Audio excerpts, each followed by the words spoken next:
Mateus, capítulo 24, versículo 29, e também vamos ler 2 de Pedro, capítulo 3, versículo 7 ao 13. Eu estou um pouco nervoso, parece que é a primeira vez, mas os irmãos tenham paciência. Mateus, capítulo 24, versículo 29. Mateus capítulo 24, versículo 29.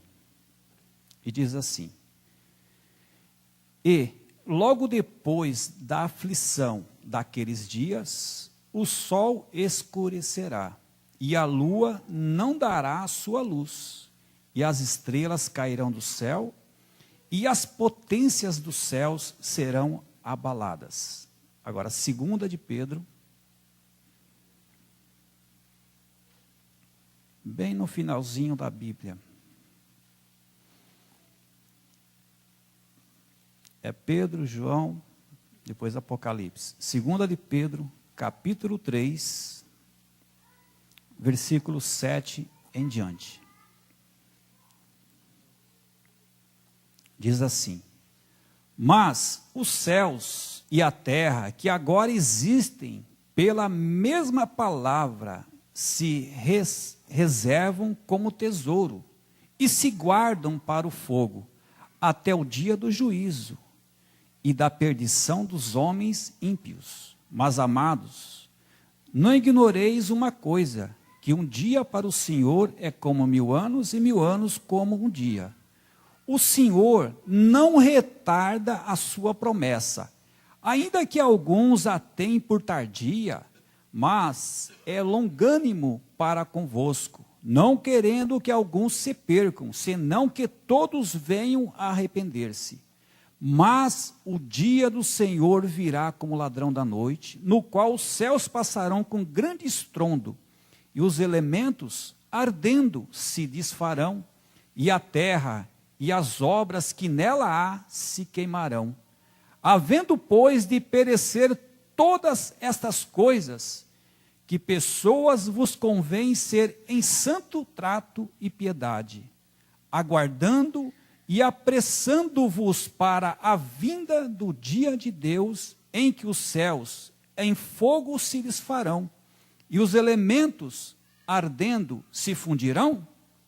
Mas nós, segundo a sua promessa, aguardamos novos céus e nova terra, em que habita a justiça.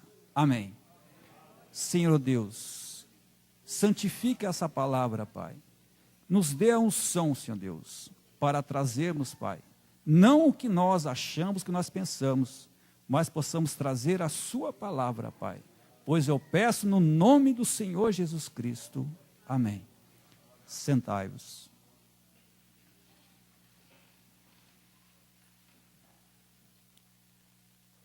Ali, na terça-feira à noite, nós ouvimos sobre a trombeta. Que a trombeta, ela dá um sonido, um toque. E este toque, ele tem um significado. E sempre significa ali, esse toque, significa que uma libertação. Mas nem todos atendem ou entendem o toque da trombeta. Aqueles que atendem e entendem o toque da trombeta, esses são aqueles que caminham para uma libertação total. Mas aqueles que não entendem a trombeta, eles caminham para o juízo. E Deus sempre usa a trombeta e um toque de trombeta. E essa trombeta é ela que guia a igreja do Senhor Deus. Tem um outro destaque aqui, muito bom, de quarta-feira, que diz assim, ó: o verdadeiro crente crê em Deus através de seus profetas.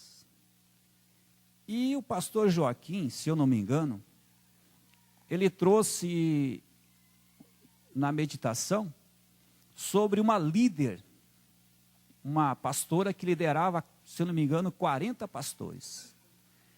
E essa líder chegou para o irmão Brana e falou assim: irmão Brana, eu creio nesse anjo aí, mas se esse anjo vier para mim, vier e falar para eu batizar as pessoas em nome do Senhor Jesus Cristo, eu vou crer e eu vou fazer.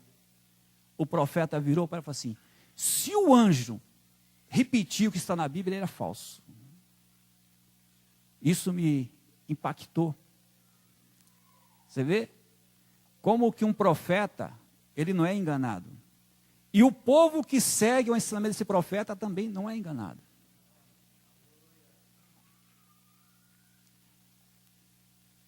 E depois, na quarta-feira também, se eu não me engano, na quinta-feira, nós ouvimos sobre as 3 puxadas do pessoal, dos judeus que saíram ali do Egito. E o pastor Joaquim começou a mostrar que muitos que saíram ali, ou todos, foram guiados. Alguns estavam na primeira, outros segunda puxada e terceira puxada. E mostrou a representação: primeira puxada, o átrio; segunda puxada, lugar santo; e terceira puxada, lugar santíssimo. E mostrou que somente 2, Josué e Calebe, estavam na terceira puxada. O restante ficou tudo na segunda puxada. E esse assunto está dentro dessa pergunta. Por quê? Porque ele mostrou que a primeira puxada é o batismo da carne, do corpo, traz emoção, a adrenalina sobe, a gente se emociona, chora, pula, grita. Depois ele vem para a segunda puxada, batismo do Espírito. Aí é onde confunde as pessoas, confunde o mundo religioso. Porque a segunda puxada tem algo aí. Porque tem os dons do Espírito. Tem cura, tem libertação, tem oração, tem santificação. Você vê? Então, aí vai até a segunda puxada. Só que a terceira puxada, esse é o problema. A terceira puxada não é um movimento. A terceira puxada não é um movimento que vai mostrar que nós somos pássaros raros. Porque não nos dias mostrou que quando eu me faço de pássaro raro, eu estou formando um ismo. Quero ser diferente dos outros. Quero ser melhor do que os outros. Quero ser um pássaro raro. E isso nasce os ismos. E ali foi mostrado que o ismo é pior do que uma denominação. De tanto estrago que ele faz. Então Josué e Calebe foram os 2 únicos que chegaram à terceira puxada. O restante ficou tudo na segunda puxada. 2 que saíram do Egito. Porque 2 que saíram para o Egito, somente 2 entrou. Que foi Josué e Calebe. Mas veja, mas você pode falar assim, mas como assim? Veja, todos estavam na segunda puxada. Por causa dos seus pecados, suas reclamações, desobediência, que aconteceu? Deus mandou a serpente. E eles começaram a clamar, e Deus mandou Moisés fazer a serpente de metal ali. E eles olhavam para a serpente quando era picado e eram curados. Então, a segunda puxada tinha a cura. Mas não tinha o batismo do Espírito Santo. Eu tenho um outro destaque aqui, também do pastor Valdemar, que ele trouxe, sobre a importância de nós não querer ficar, porque discernir espírito que está no nosso irmão, numa pessoa perto, é fácil. É a coisa mais fácil que existe. Mas a dificuldade está em nós discernir o espírito que está em nós.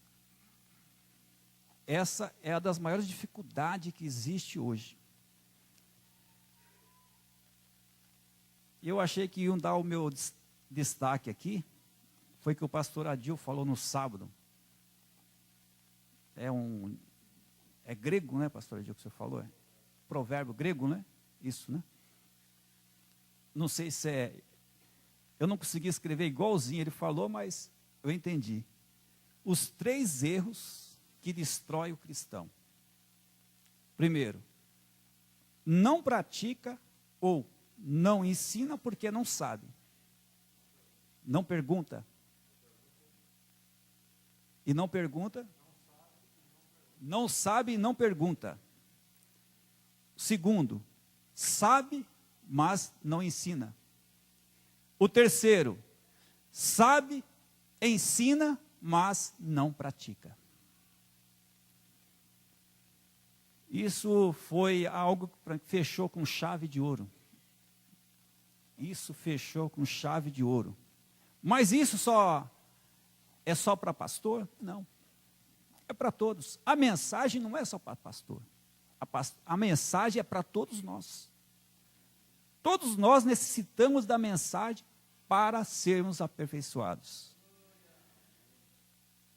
O pastor, se eu não me engano, foi na terça-noite, que ele falou: ninguém é tão pobre que não pode dar, e ninguém é tão rico que não possa receber. Na pequena meditação que o pastor Adil fez aqui, do que é o Espírito Santo, parágrafos 7, 8 e 9, eu já anotei aqui que é um assunto muito bom. Me ajudou bastante já. Então, nós viemos aqui para aprender, para juntar.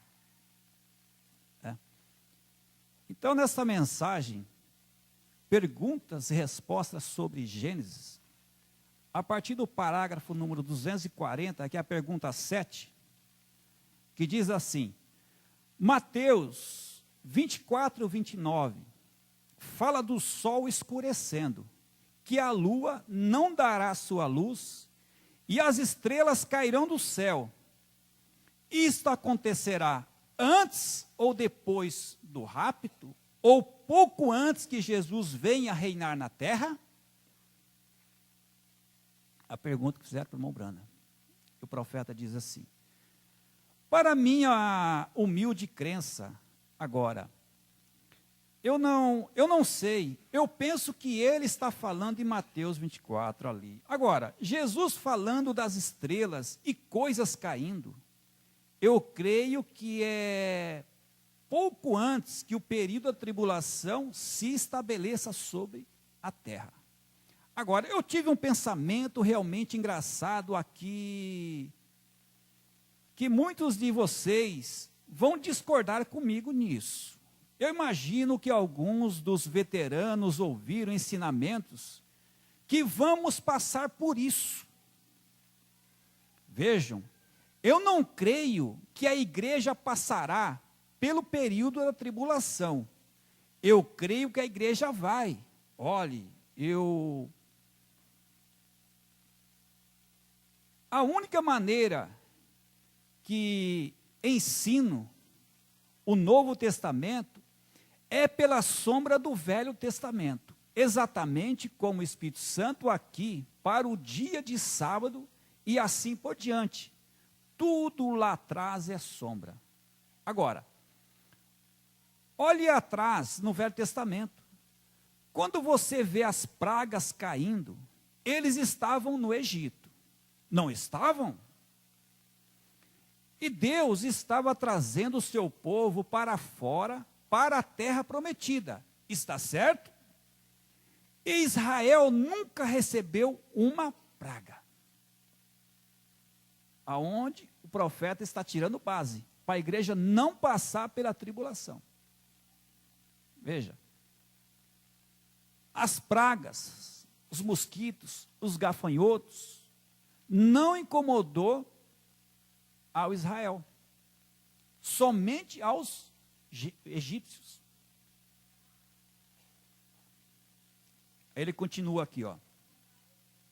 Assim como as pragas, antes que isso fosse, eles entraram em Gósen, lugar de segurança. Está certo? E o sol nunca escureceu, nenhum mosquito veio, nenhum sapo estava lá, nenhum piolho estava lá, nenhuma tempestade estava lá, nenhum relâmpago estava lá, nenhuma matança de gado estava lá.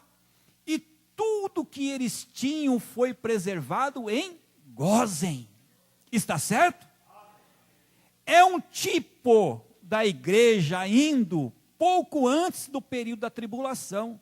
Jesus disse: quando essas coisas começarem a suceder, levantai vossas cabeças, vossa redenção está próxima. Vê? Essa semana na rádio, eu falei assim que eu já estava vendo os mísseis sendo lançados. Aí eu coloquei o exemplo, quando Noé estava na arca, não choveu no primeiro dia, mas pela fé ele via as nuvens. E eu vejo, pela fé eu vejo os mísseis sendo lançados. Só que também pela fé eu já me vejo em outro lugar, não me vejo aqui. Isso não me assusta. O profeta falou que quando nós vemos essas coisas acontecendo, de um lado dói, do outro lado nos traz alegria. Porque sabemos que está muito próximo a nossa ida para o nosso local do qual nós viemos.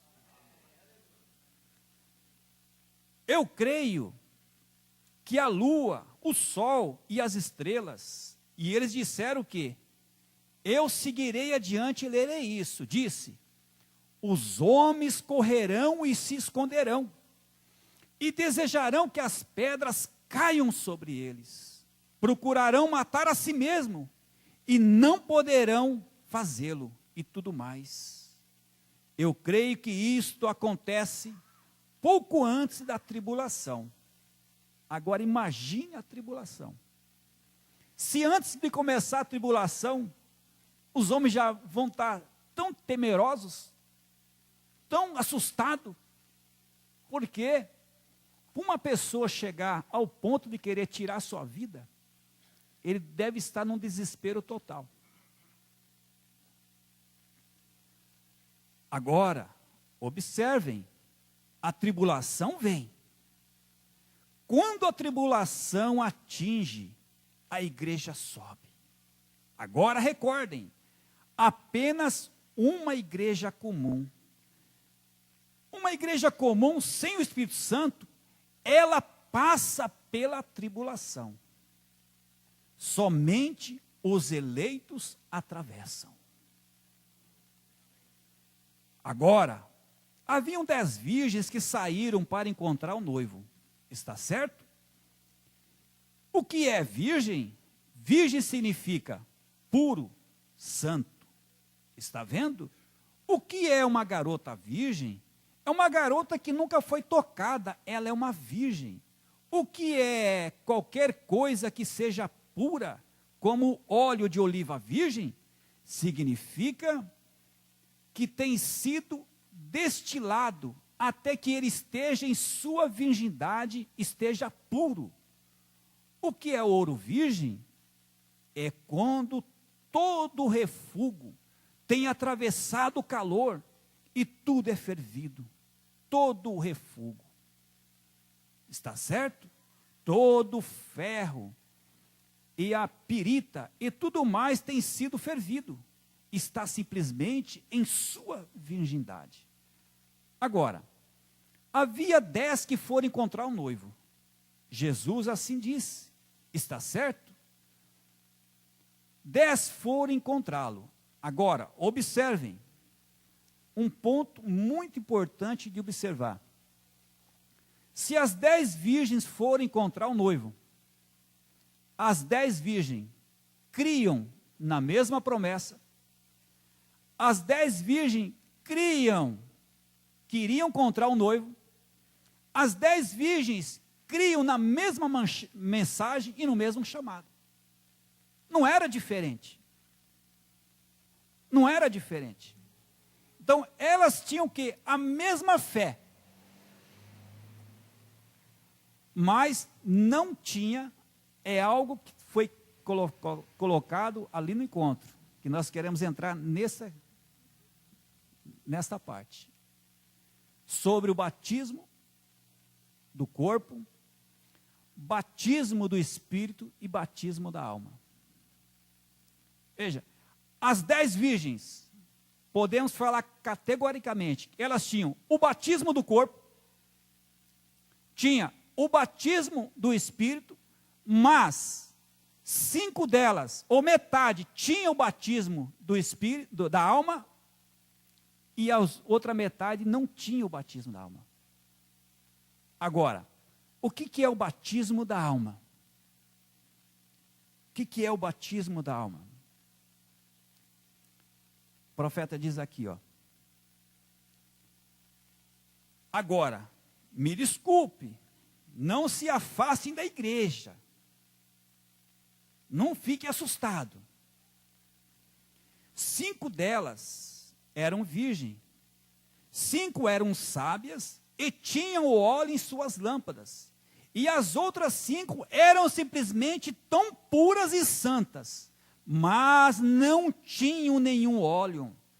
Elas foram santificadas sem o Espírito Santo. Há 3 que testificam na terra: a água, o sangue e o Espírito. São João, capítulo 5, versículo 7, e 1 João 5, 7, melhor dizendo. Há 3 que testificam no céu: Pai, Filho e Espírito Santo. Estes são 3 em um, mas há 3 que testificam na terra: água, sangue e Espírito. Eles não são um, mas concordam num. Agora, você não pode ter Pai sem ter o Filho. Você não pode ter o Espírito Santo sem ter o Pai, Filho e Espírito Santo. Eles são um, vê? Eles são inseparáveis.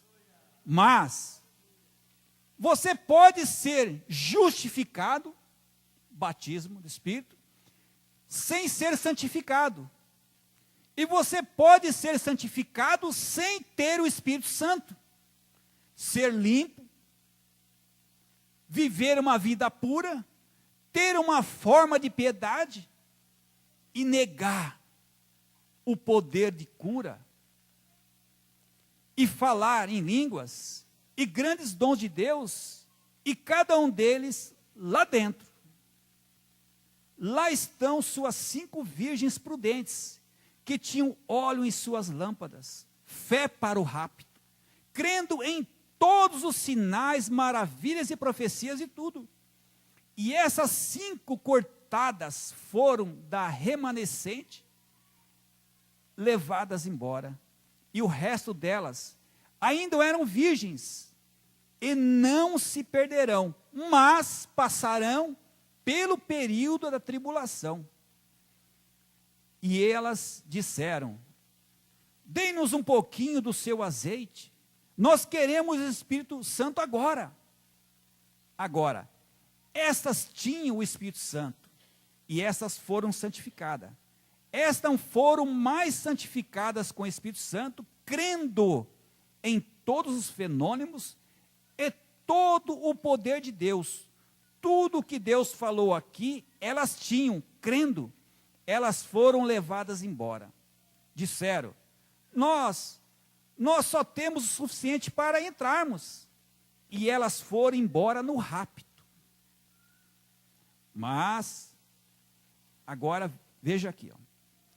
Elas foram para tentar orar então, para receber o Espírito Santo. As nércias, quando as prudentes foram embora, aí que elas foram perceber que elas não tinham o Espírito Santo. Aí elas foram o quê? Tentar receber o Espírito Santo. Vamos orar, vamos orar, vamos orar. Elas foram o quê? Orar para receber o Espírito Santo. Mas a dispensação gentílica já havia terminado e a perseguição se levantou. E ele disse: elas foram lançadas nas trevas exteriores, onde haverá pranto, gemido e ranger de dentes. Agora, batismo na carne, emoção. Eu me emociono com tudo. Batismo no Espírito.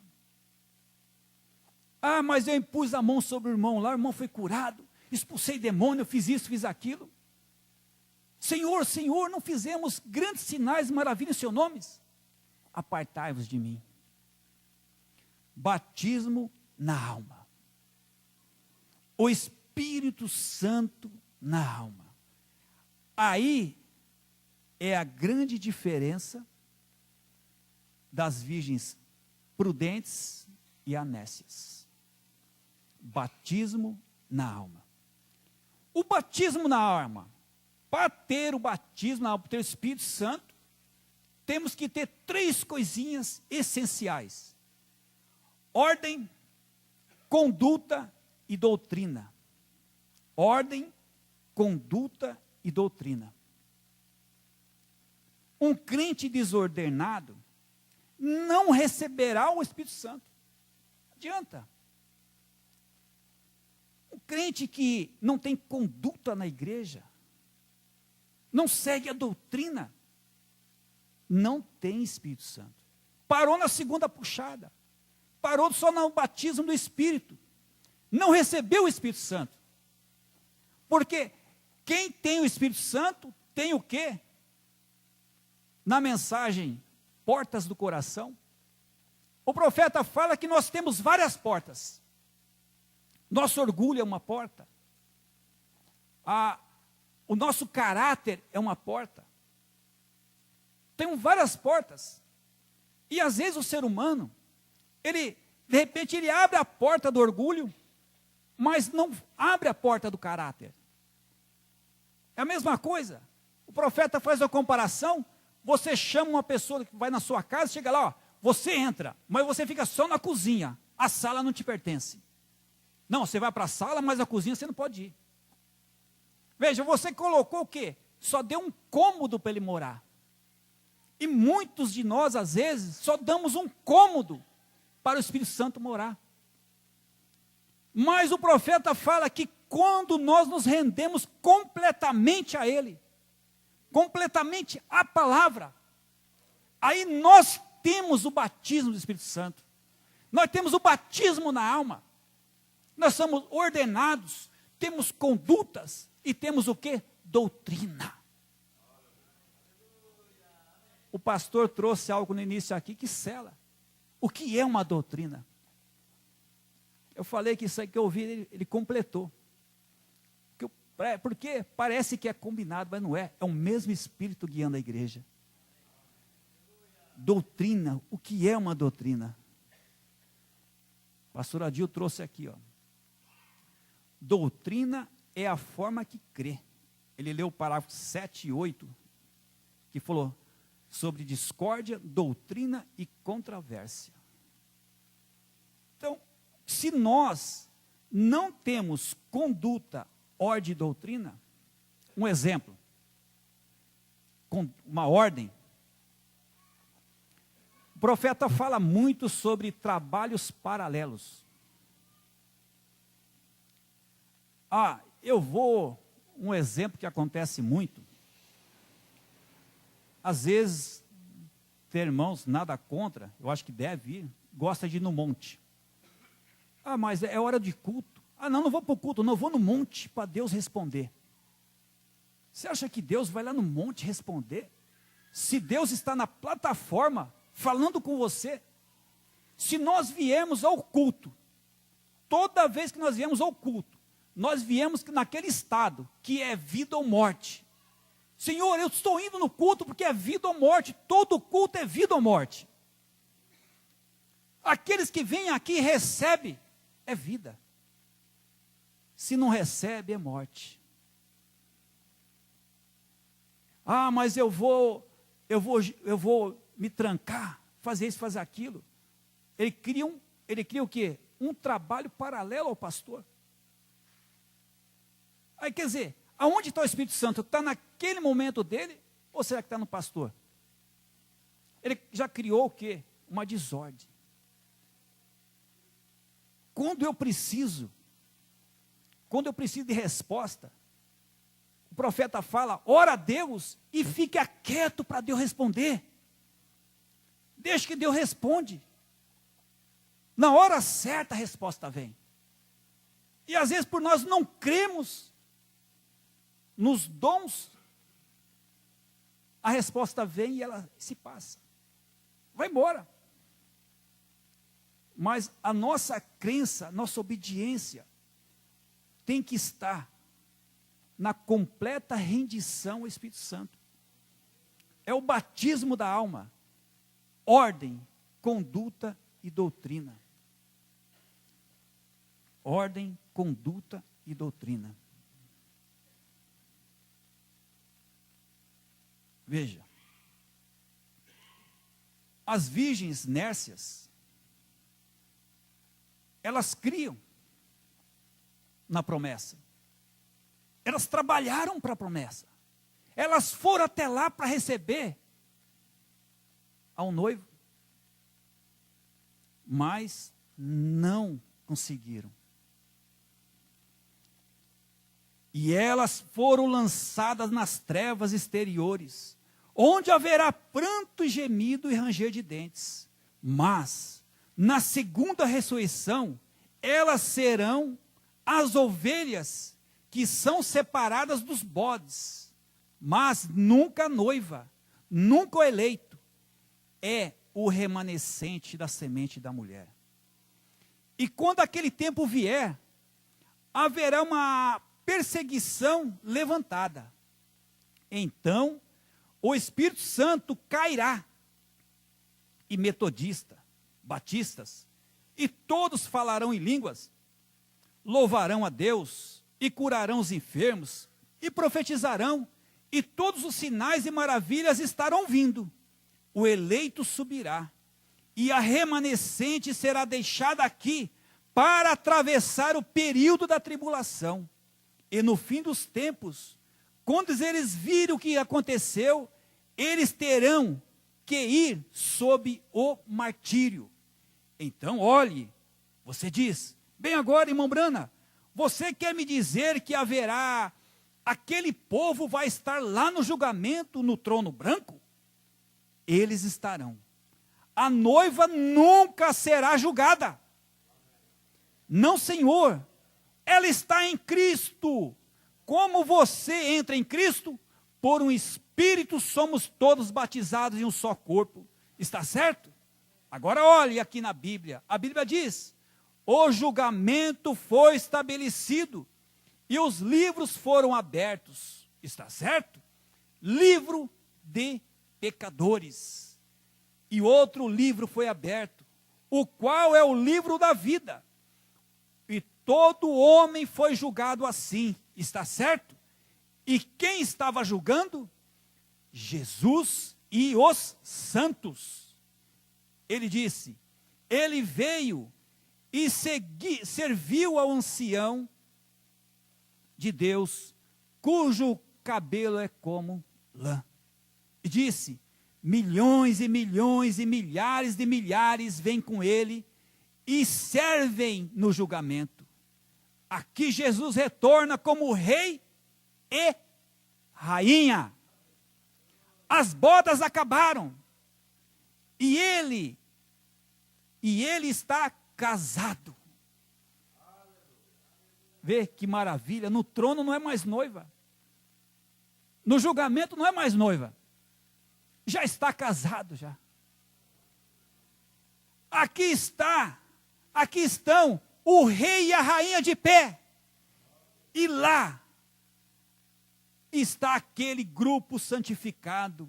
Deus diz, permaneçam do meu lado direito, Aquele é o livro que foi aberto. Eram pecadores. Passem para a minha esquerda. Aqui estão aqueles que tiveram seus nomes escritos no livro da vida do Cordeiro.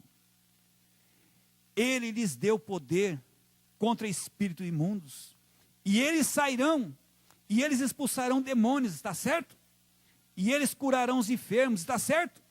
E eles voltaram, santificados, regozijando, pulando, gritando, louvando a Deus, está certo?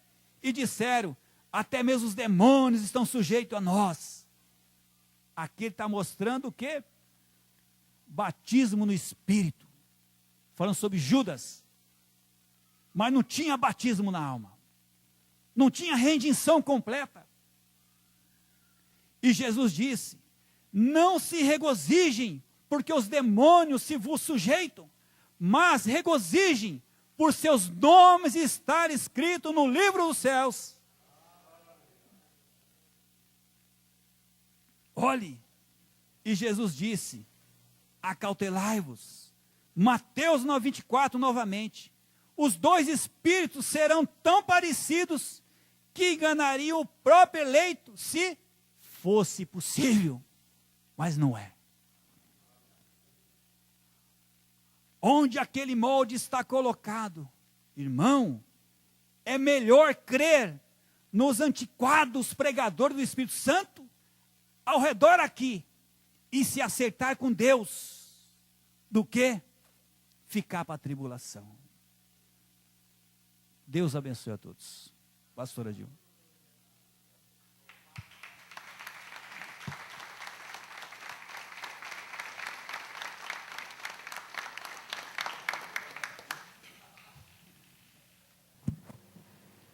Vamos repetir o hino que cantamos. O irmão Brano, ele cantou este hino, quando ao céu nós chegarmos, exatamente onde ele parou de ler. Ó, que dia de júbilo há de ser, e a Jesus nós virmos, hosanas damos com prazer. Cântico da Águia.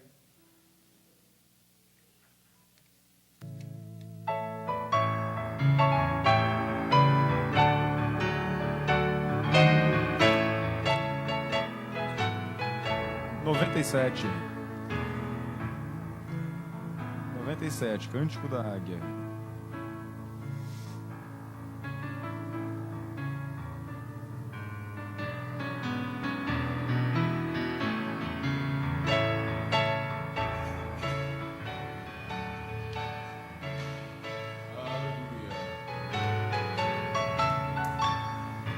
Canta o grande amor de Cristo, sua graça e compaixão, no lugar tranquilo e belo, faz-nos eternal mansão.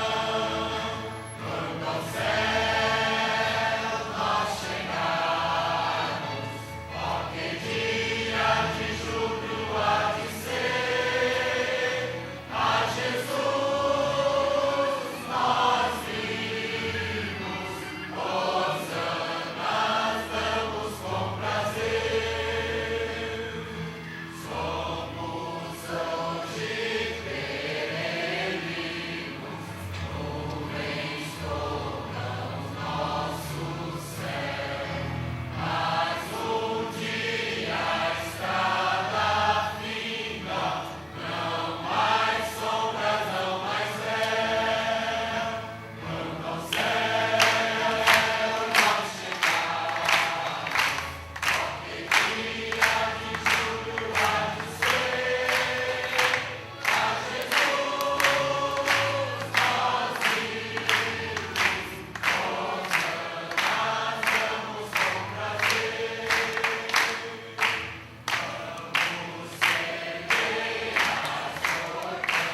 Graças a Deus, né? Assustei ele.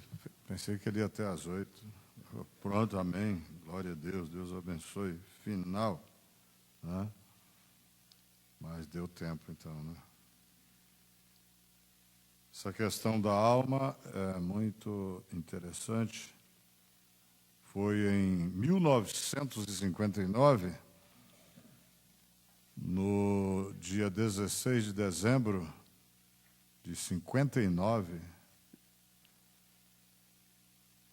eu tinha 7 anos de idade, quase 8. Nasci em 52.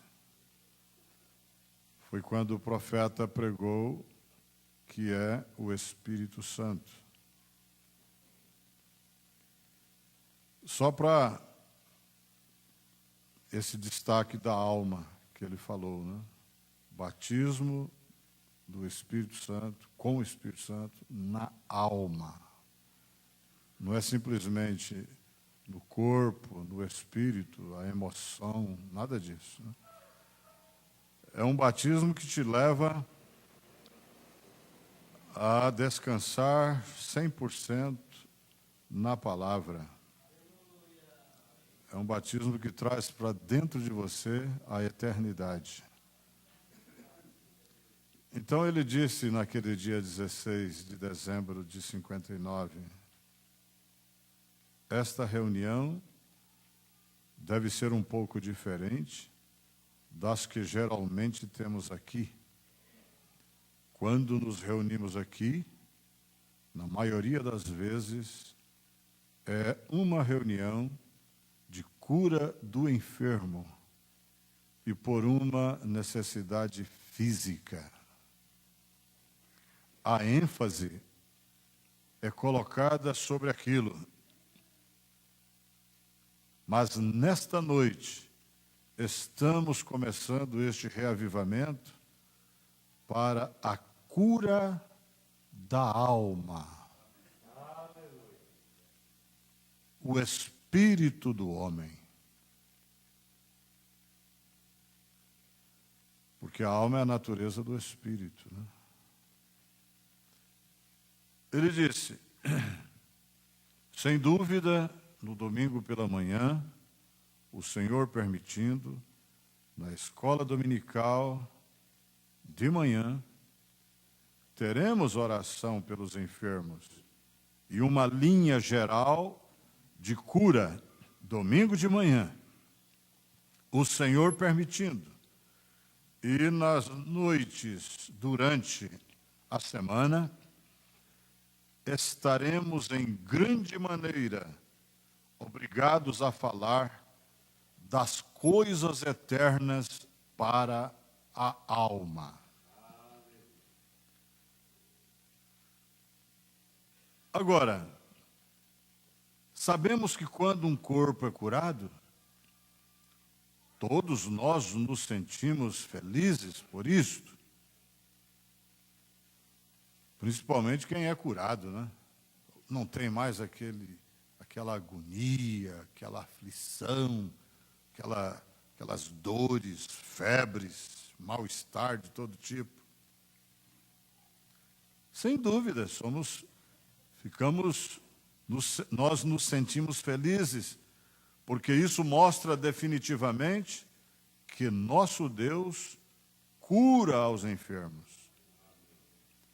Mas essa pessoa enferma, que foi curada, se chega a viver por um longo tempo, pode que volte a adoecer novamente, talvez com a mesma enfermidade da qual foi curada. E isto não afasta a cura, não é nenhum argumento contra a cura. O médico prescreverá medicamento para pneumonia. E talvez 2 dias depois dele te dar alta, você pode morrer com pneumonia. Ela se repete, as enfermidades se repetem. Mas quando essa alma é curada em você, então tem entrado vida eterna.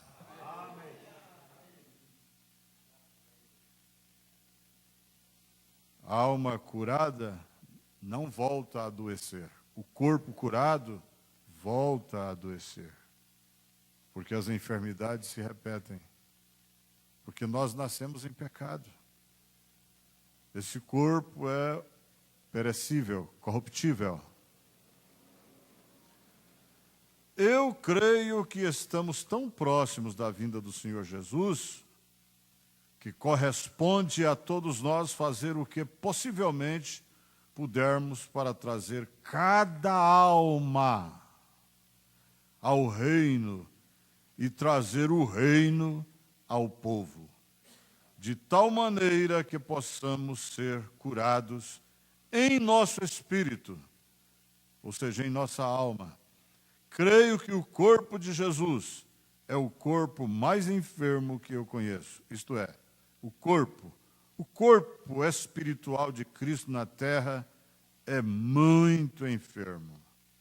E numa outra mensagem ele fala que essa enfermidade é as divisões, as diferenças, é a política, né? Já pensou uma pessoa pregando essa mesma mensagem e não tem unidade comigo, contigo, conosco? Sair de nós. Finalizando aqui, no parágrafo 119.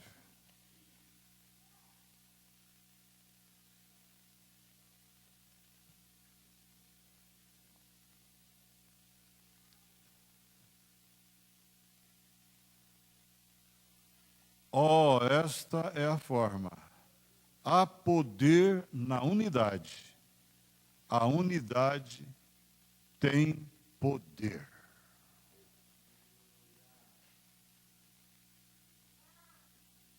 Agora, aí você lembra das 3 classes de crentes, né?